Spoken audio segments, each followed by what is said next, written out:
President Muhammadu Buhari has appealed to Nigerians to be patient and seek reform of some laws of the land which they have misgiving about, in line with democratic practice.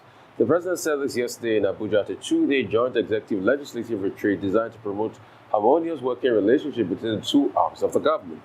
The new Company and Allied Matters Act 2020, which is signed into law on August 7, has been generating a lot of controversy at various levels of national life. Section 839, subsection 1 and 2, which empowers the Corporate Affairs Commission to suspend trustees of an organization, including place of worship, and appoint an interim manager to manage the affairs of the organization. The association, for some given reasons, seems to be a sticking point.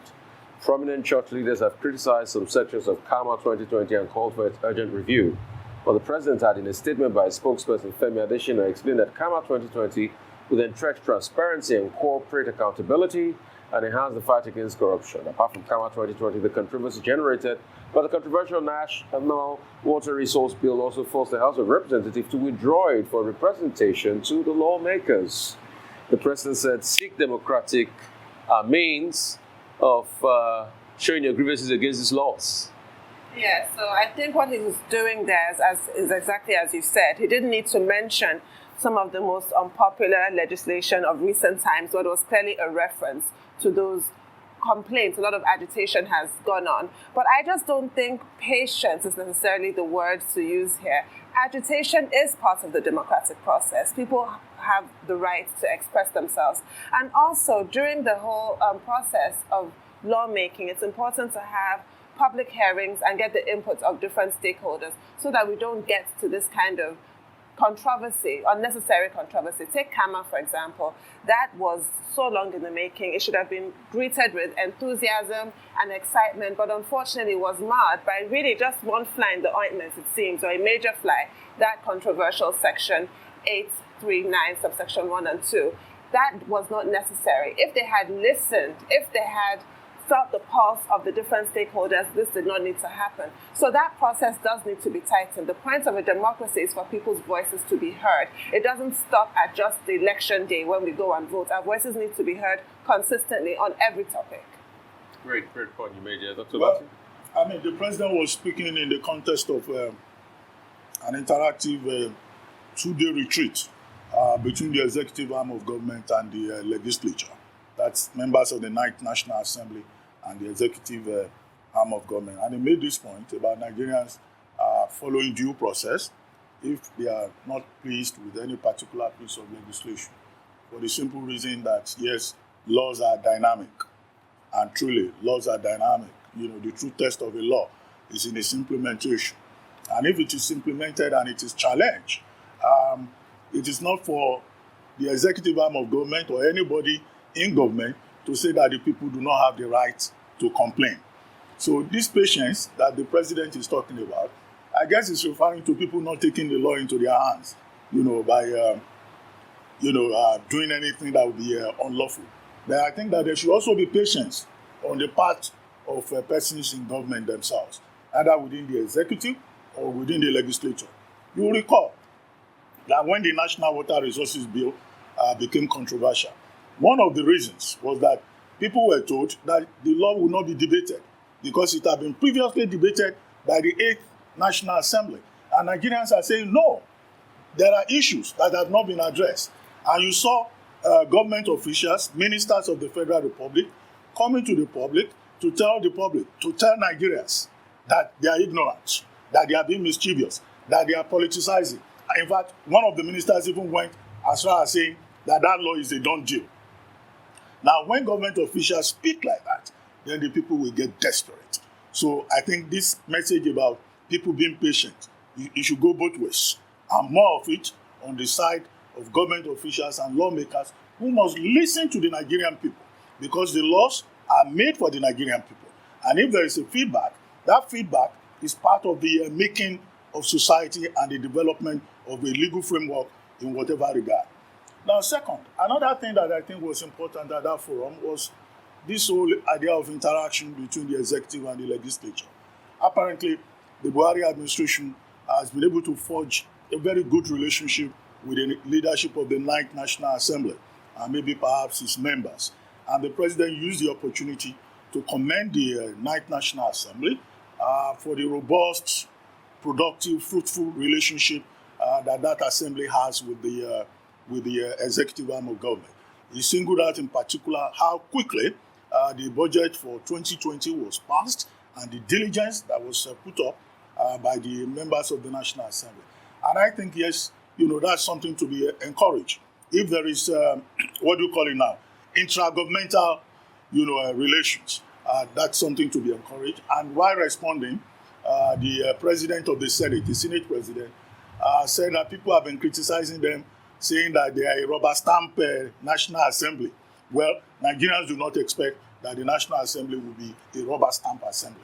We expect that it will be a body of dedicated Nigerian leaders who are strictly interested, not in partisan politics, but in the making of good laws for the good governance of Nigeria. But he says if that is the price they have to pay for the good relationship that they have with the executive arm of government, then they don't mind being called a rubber stamp.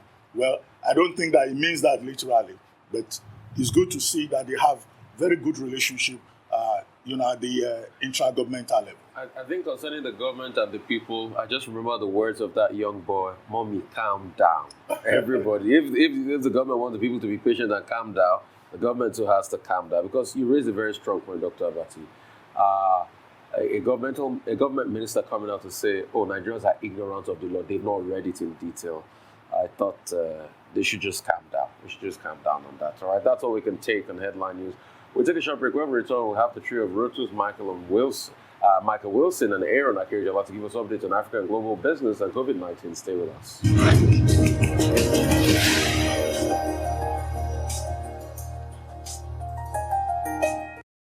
Welcome back to the morning show right here on the Rise News Channel. Our dependable Road Sudir is here to give us Africa business update. Over to you, Rotus. Good morning, Rufai. Good morning, Tundu, and good morning, Doctor.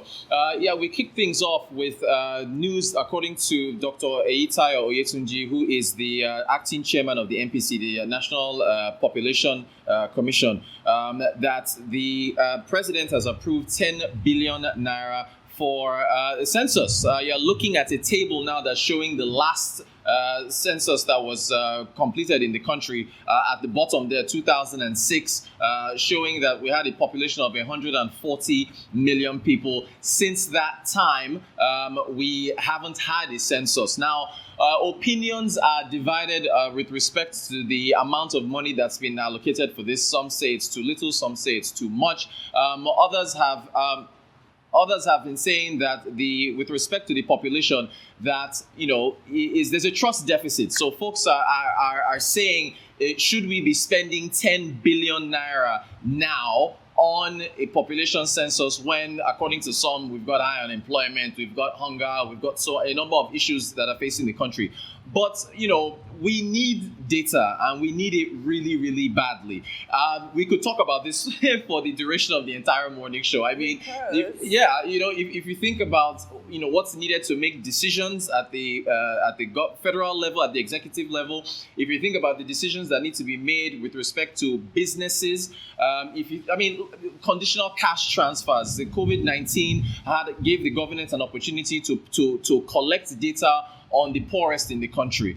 If you think about the central bank's vision for financial inclusion, which is about 95% for 2023-2024, you need to know how many Nigerians there are in the country. How many are we? Some estimates are 206 million, some 190 million, some 180 million. So this is something that I believe the country needs, and is going to go a long way, because I understand the president has also approved funds in the 2021 budget for this to be completed. This will go a long way in lots of clarity as to what sort of resources need to go where. Someone was arguing with me saying that this money should be used to build hospitals. And I asked the person, okay, hospitals, how many Nigerians visit hospitals for emergency care on an annual basis? How do you divide that amongst the geopolitical zones? You need a census, you need data to know exactly how many people are here for medical reasons, legal, so many. So I believe it's, even though the opinions are divided, it's a welcome move from the president, and it's something that we need to get done.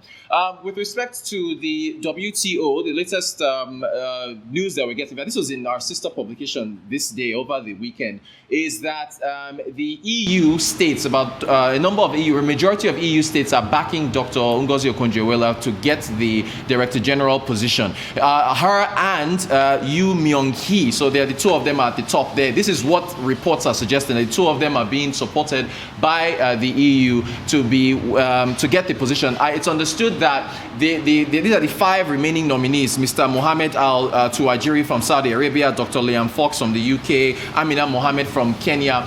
These 5 will possibly be whittled down to just 2 semi-finalists, if you will, two folks. And so it is understood, according to the Financial Times, that Dr. Okonjo-Iweala and Yu Myung-hee could be those 2 finalists if and when that decision is made sometime this week. Again, whoever gets this position, and I understand that the final decision will probably be made in November, whoever gets this position has quite a task ahead of them with respect to, bilateral trade, multilateral trade, and what's going on around the country. So it'll be interesting to see how far this goes. But again, we should hopefully get news this week as to who the 2 final candidates are.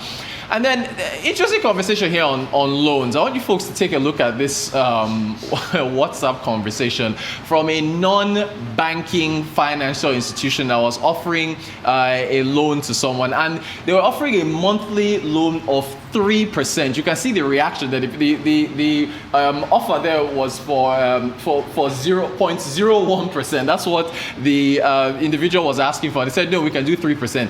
A 3% loan on a monthly basis over 12 months is 36%. If you were to borrow ₦1 million, you will be paying back 360,000 naira in interest. So as much as I, lament about how interest rates on savings are low, what's that, 1.15% per annum, or you'll still divide that by 12. Treasury bills, a 360-day bill is going for what, 2.4, 2.5%.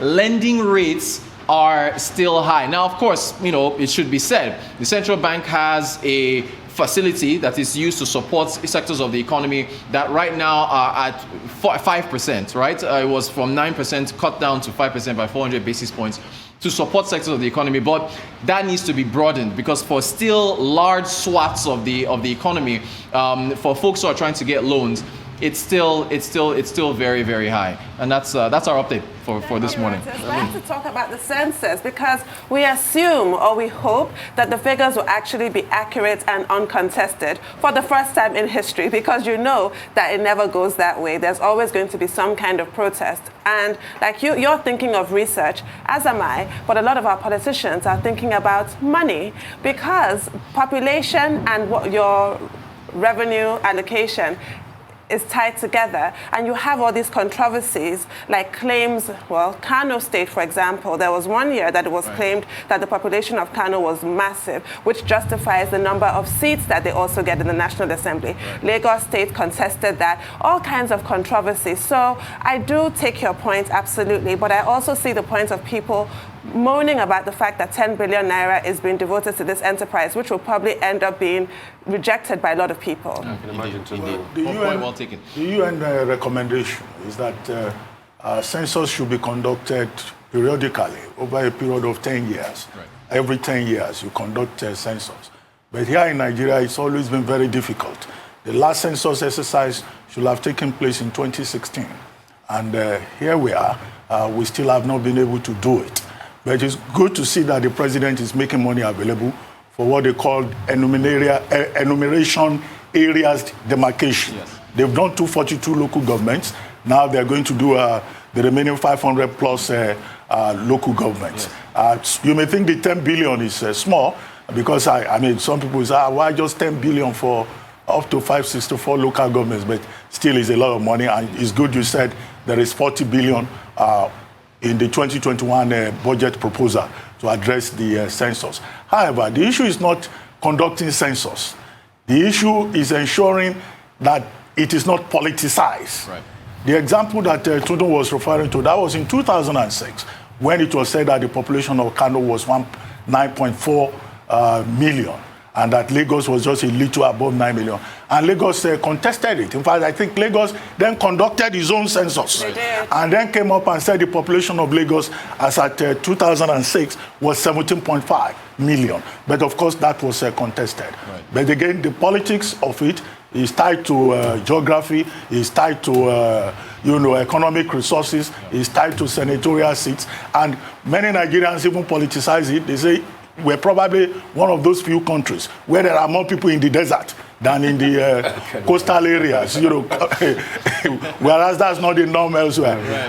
And each time, you talk about census, you see all the fault lines that the president was talking about on October 1 will suddenly show up. But let's hope that someday we'll be able to conduct accurate census and not have the kind of problems we had in 1963 and in 1973 when even the census had to be cancelled. Okay. I just quickly want to make a quick point. Number one will be, let's get it right with our census. When you said that, they said the population of Lagos was just a little over 9 million. As of 1995, the population of Lagos was already 10 million. So I don't know where they got those stats from. And concerning the loans, why can't we beat those interest rates down? Ghana does about 11-12%. I was hearing somewhere when Bukola Awushika was speaking. She has a 1993, she got a loan. Lotus, guess the interest rate. 50% interest rate as a 993 for loans in this country. That's insane. 50% interest rates. What? Yeah, as a 993. So we should fix that. Thank you so much. We'll move on to Business Update with Michael Wilson joining us now from London. Great to have you, Michael. Morning, yeah. A small rally as far as Asia's concerned on the news of President Trump returning to the White House, but they're not really buying into it. And, people are looking at this and saying, well, we only got the news 3 days ago, and this is not something that goes away very rapidly. And I think they're being very wise. China is on holiday until Friday. Australia's central bank kept interest rates steady with further news that they may be attempting more easing. So therefore, let me give you a brief recap on the main markets in Europe and the United States. So really quite a bullish run, really, and completely opposite to the bearish sentiment on Friday. And roughly, it was 3 hours really after the European markets closed that it was reported Mr. Trump would be released. That was last night, effectively, in our time scale. And so therefore, US stocks actually extended their gains. I suspect just as important, actually, it was once again reported that more talks have been taking place between the Democrats and the Republicans about the stimulus package in the United States. They are still nearly about $1 trillion apart by my estimation, but then again, there may be some kind of accommodation there. But I would point out that really, given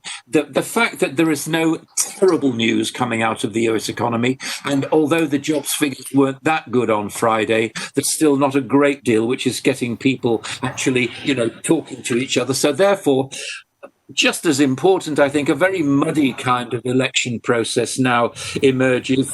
The probability of a very strong interregnum as well, never mind who actually, in inverted commas, wins the election. And I take on board everything you've been saying about that this morning, about how difficult it is to actually count figures nationally, and imagine that the problem in the United States with all those postal votes and the postal service actually not necessarily being in favor of President Trump and so on. It gets terribly, terribly complicated.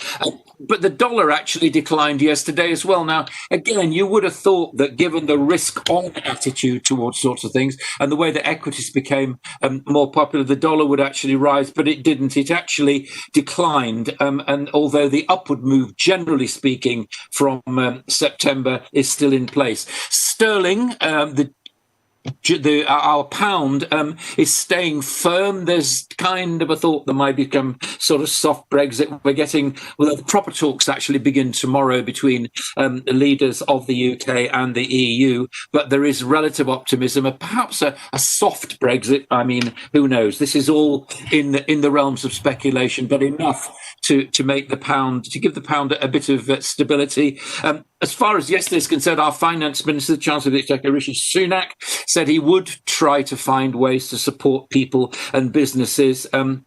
He's been very robust about saying that, you can't be expected to save all businesses. And I think that's probably right as well. But we are now, as you know, as we've been saying regularly, going out of our furlough scheme and getting into small business support and all the rest of it is still costing a huge amount of money. Speaking about huge amounts of money, the Prime Minister at the Conservative conference today, of course, it's all virtual, that nobody's actually getting together, will reveal new green energy policies, a multi-billion-pound mixture there. Nobody knows, but we're thinking about things like hydrogen and wind farms and so on. Apparently, we are the biggest consumer of offshore wind farm energy in the world. How about that?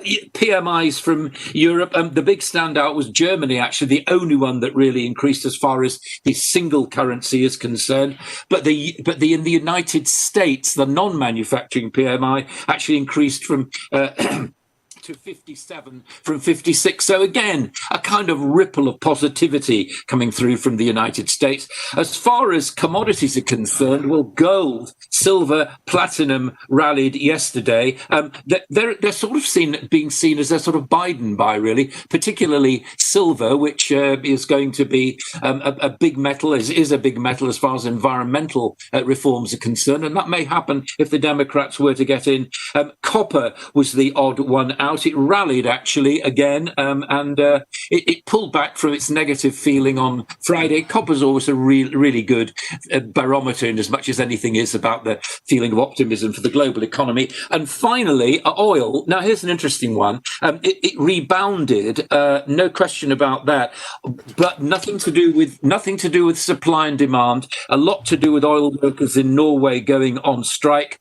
And again, the feeling is overnight that if people have been buying oil, they will sell it as soon as the price appears to be going down. So it's just a slight rally play, really, if I can put it like that. That's the global view. Well, Michael, will you say that the Chancellor was talking politics or economics? Because he seems to be more interested in balancing the books, housekeeping, cutting spending rather than increasing spending. And doesn't that go against the tide? Even the IMF is saying that this is the right time in the face of COVID recession for more state spending. Yeah, the IMF can say that with impunity, and good luck to them. The IMF is well known for looking through a rear view mirror at every economy, and it's not really a guarantor of where to go in the future. I would say that about it. A great deal of skepticism attaches both to the IMF and the World Bank, quite honestly. As far as Rishi Sunak is concerned, he is derided for being a bit of an accountant. He balances the figures. He's not that interested in politics.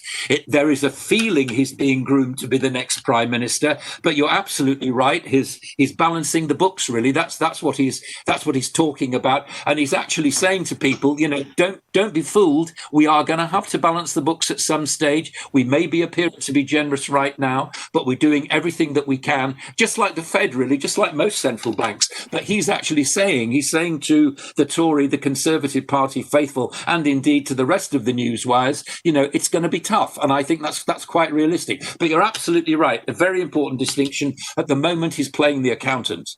Right. Real quickly, I just wanted to ask about how are talks going on as regards, Brexit. The European Union is taking them to court. Any updates on that? Taking Britain to court as regards the market bill? Any updates on that? Well, only that the softer sounds coming, but I would just continue with this feeling that the heads of state are getting together tomorrow to talk about this. And as far as a trade deal is concerned, well, again, it's still got its big sticking points. I would throw something else into the trade mix as well, that because of what's going on in the United States, it does look as though a unilateral trade deal between the UK and the United States, which I suspect in post-Brexit existence is much more important than our relationship with the EU, looks further away, quite honestly, because of all the shenanigans going on there, not least of which COVID and Trump. Well, And I wanted Michael, to say okay, please go ahead. I wanted to talk about the Pelosi-Mnuchin negotiations. Do you think that President Trump's COVID ordeal, which is doing his best to downplay, do you think that that will affect it in any way? Because, the Democrats have passed their $2.2 trillion. I don't know. I don't think it'll have any effect at all. I think the absolute the thing that's having the effect on that will be that if there's any really bad news about the US economy, but at the moment there is nothing pushing those two parties together. And I continue with my narrative about this. I'm surprised that politicians don't want to be seen to be going in an election saying we're trying to fix the economy, but that's how it appears in the United States at the moment. There's nothing actually pushing them towards an agreement, and there's still $1 trillion apart. The president can say what he likes, but he's isolated. He's in the White House. Nothing really certain coming out of there. He is back, but there's a lot of skepticism, I think, about the kind of treatment that he's getting and the recovery that he's making. So no, I don't think so. I think it's all about the economy, and if it continues to improve, I think there's less likelihood of a stimulus package being agreed. And I'd be very doubtful if anything's agreed before the election on November the 3rd. Well, Michael, we're almost out of time, but I was going to ask you, today the WTO is going to reduce the shortlist of 5 to 2. Who are your favorite two candidates? I think. Sorry, are you talking about the WTO, World Trade Organization? Yes, indeed. I've interviewed your candidate a couple of times. I think she's deeply impressive, and I'm not saying this because I'm talking to you. I think she is, and she ticks a lot of boxes. She's had a lot of experience as far as trade is concerned. It's extremely complicated, and if it were down to me, I'd vote for her because I think she's a remarkable woman. I like that. That means you're not voting for Dr. Liam Fox. I love that. Thank you so much for that, all right? No. All right, for Obi. Thank you so much, Michael. No, she's good. Thank you so much, Michael. I'm not just saying this because I'm talking to you. I think she's absolutely excellent. Thank you so much, Michael. All right, we'll give you a Nigerian passport soon. So for updates on COVID-19 pandemic, Aaron Akeriola is here with us. Aaron, great to have you. Yes, good morning to you, Rafai. Good morning to you, Doctor. Good morning. And to you, Tina. Good morning to you. Aaron. In the words of Beyonce, you're looking Sasha fierce this morning. Okay. That's actually brought a smile. That was Beyonce's album. Yes, she understands what I'm talking about, Rufai. If you don't, now let's get straight into the outlook of COVID-19 this morning. Romantic point. Of COVID-19 this morning, and from the outlook, I must actually say that the numbers are still well over 35 million at the moment, and the deaths well over 1 million. In the bid to actually dimension it further, let's actually push it straight into the slide, and it actually even explains it further. We can actually see that in the last 14-day period, with close to 300,000 cases recorded yesterday, all right, is up by 4%, and the deaths are also up by 16% in the last 14-day change, which actually amounts to about 6,870, all right, in the last 24 hours. But if you bring it down here to Nigeria, or before that, let's look at Africa. First of all, of course, COVID-19 is still in Africa, although Africa is not badly hit like the rest of the world. First of all, the WHO have even been speaking about how COVID-19 has even been spreading, and when we get to see it play out, we find out that Africa is not as devastated with COVID-19 like we were speaking about, like the rest of the continent. If they can actually help us there with some of this, we will get to understand that we are seeing massive projections and massive rise in the number of deaths in other parts of the world and other continents as against Africa. But okay, in the meantime, to actually press it further than that, the NCDC yesterday gave a report yesterday morning about the fact that the figures that actually came in from Sunday into Monday meant that they've seen some of the lowest figures they've actually had in a couple of months, in a matter of months. So this is speaking about what the WHO actually spoke about yesterday in terms of deaths of COVID-19. You can actually see the Americas. You can actually see what's happening in South Asia, and then Europe. Then certainly we are seeing this when you put it side by side with what is happening in Africa. Certainly the case is actually unique. Now let's get into Africa in terms of COVID-19 numbers. You can actually see there, this is just displaying what we've seen. Even though we have over 1.5 million cases at the moment and 36,000 people plus have actually died of COVID-19, it's still relatively better than what we've seen from other parts of the continent. For the brevity of time, let's actually move away from this as the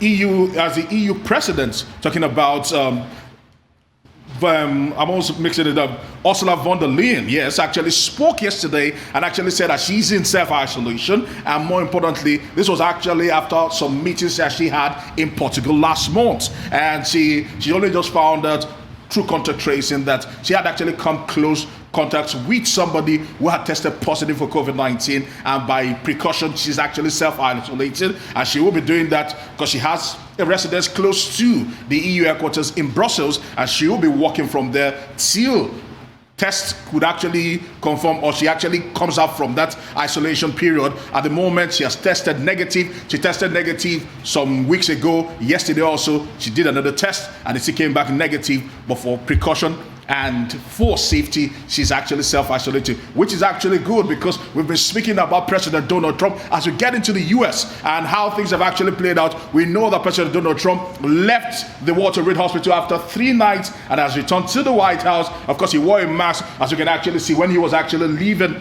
the hospital, and actually posed for photographs, and he actually boarded Marine One and went to the White House, where he actually took off his mask. Now let's try to capture some of the events from when he actually left the hospital to this very moment. We can actually see that, of course, he left the Walter Reed yesterday evening, and his doctor, the doctor at the Walter Reed that was attending to him, said that the president met the discharge requirements, but is not entirely out of the woods yet. I'm sure President Donald Trump might not like that statement coming out. Trump also tweeted a video where he said that don't let the virus dominate you. Don't be afraid of it. And Anthony Fauci, in response to that, has warned that Trump could still experience reversals in his progress that he's actually witnessed right now. We'll be explaining that in a moment to you. Still moving on, still trying to track some of the events. Let's say that the president's schedule as of today still remains clear, nothing of such. And his spokesperson, Kayleigh McEnany, announced yesterday that she also tested positive. And this is among several key people who have actually tested positive. And the shocking part is that the White House